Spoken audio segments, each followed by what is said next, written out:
Brazilian footballer Neymar জুনিয়রকে নিয়ে বেফাঁস এক মন্তব্য করে সমালোচনার জন্ম দিয়েছেন পালমেরাস প্রেসিডেন্ট।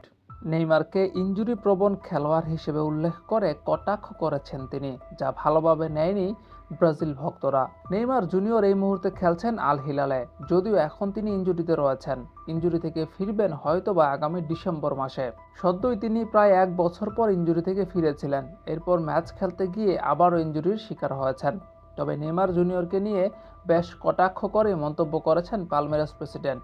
নেইমারের সঙ্গে ব্রাজিলিয়ান ক্লাব সান্তোসের একটা রিউমার রয়েছে। নেইমার যদি আল হিলাল ছাড়ে তাহলে সান্তোসে আসতে পারে, এমনটাই হচ্ছে গুঞ্জন।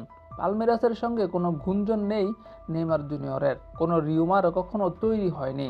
কিন্তু পালমেরাস প্রেসিডেন্ট লেইলা হঠাৎ করেই বিতর্কটা উস্কে দিয়েছেন। তিনি নেইমার জুনিয়রকে নিয়ে বেশ কটাক্ষ মন্তব্য করেছেন। পালমেরাস প্রেসিডেন্ট বলেছেন, নেইমার পালমেরাসে যোগ দিবে না। এই ক্লাবটা কোনো মেডিকেল ডিপার্টমেন্ট নয়। আমি এমন কাউকে কিনতে চাই যে দলের মধ্যে ইমিডিয়েট প্রভাব ফেলতে পারবে।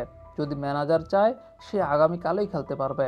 আমি এমন কোনো প্লেয়ার কিনাকে অ্যাকসেপ্ট করব না যে কিনা খেলার জন্য আনফিট। স্বাভাবিকভাবেই পালমেরাস প্রেসিডেন্ট লেইলার এই মন্তব্যটা ভালোভাবে নেয়নি ব্রাজিল ভক্তরা। প্রচুর সমালোচনার মুখে পড়েছেন তিনি এই মন্তব্যের পর।